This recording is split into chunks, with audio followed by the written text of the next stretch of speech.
I like how you call homosexuality an abomination. This old clip from The West Wing continues to circulate the internet, and it's not hard to see why. Hollywood couldn't resist in showing what appears to be a conservative Christian being absolutely owned by a progressive president. The problem with this viral video is that it leaves a false impression about what Christians are like and what Christians believe.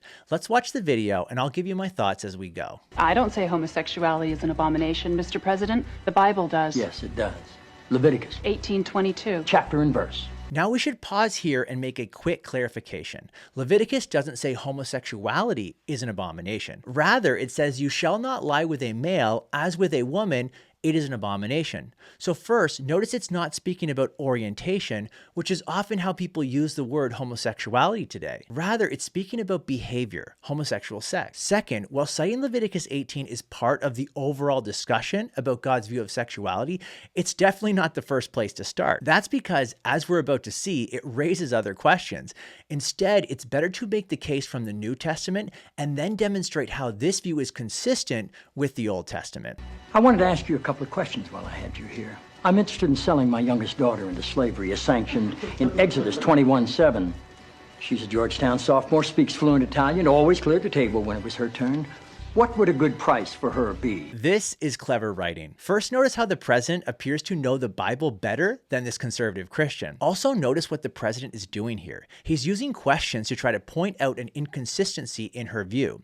In this case, she follows Leviticus 18, but she doesn't follow Exodus 21. The unstated assumption is that Christians are arbitrarily, or maybe nefariously, picking and choosing the commandments they like, while just ignoring the ones they don't. The problem with this characterization is that it doesn't accurately represent Christianity. In other words, it's a straw man. If you actually want to understand why Christians appear to follow some Mosaic laws but not others, you need to understand the covenants. More specifically, the Old Testament contains the Mosaic law, and these were laws given by God through Moses to the chosen people of Israel to accomplish a very specific purpose. This is part of what we call the Old Covenant. It's like a contract between two parties, God and the Jewish nation, and it includes specific commands, rules, and even punishments for their unique circumstance. Now, this may surprise you, but Christians don't live under the Old Covenant. We're under a different covenant, the New Covenant. When Jesus came, he fulfilled the requirements of the law and established a new covenant through his death and resurrection. Under this new covenant, Christians are not obliged to follow commandments in virtue of them being in the Mosaic law.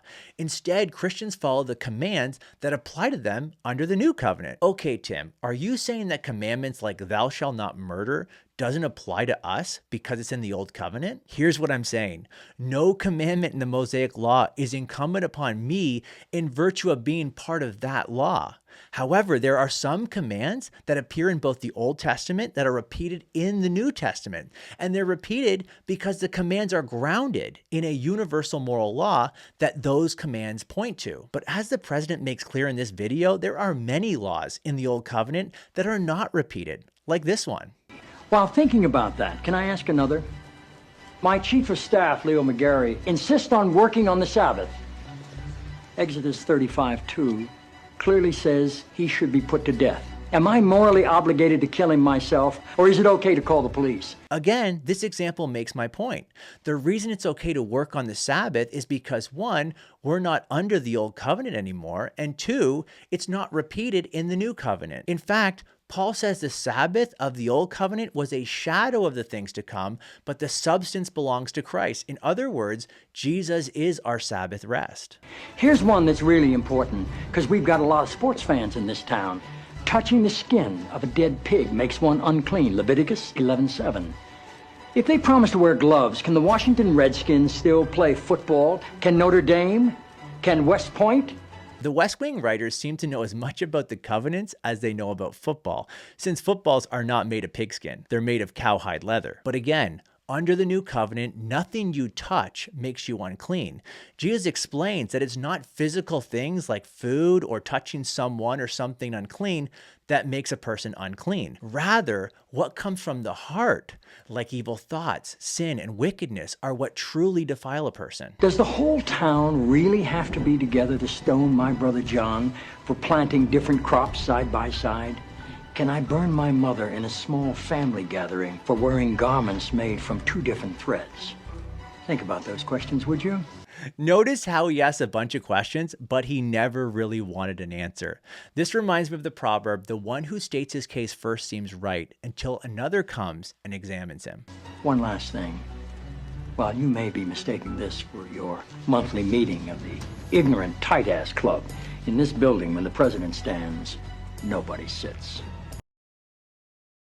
Well, congratulations, Hollywood, on not even attempting to accurately understand or represent Christians or their beliefs. Bravo.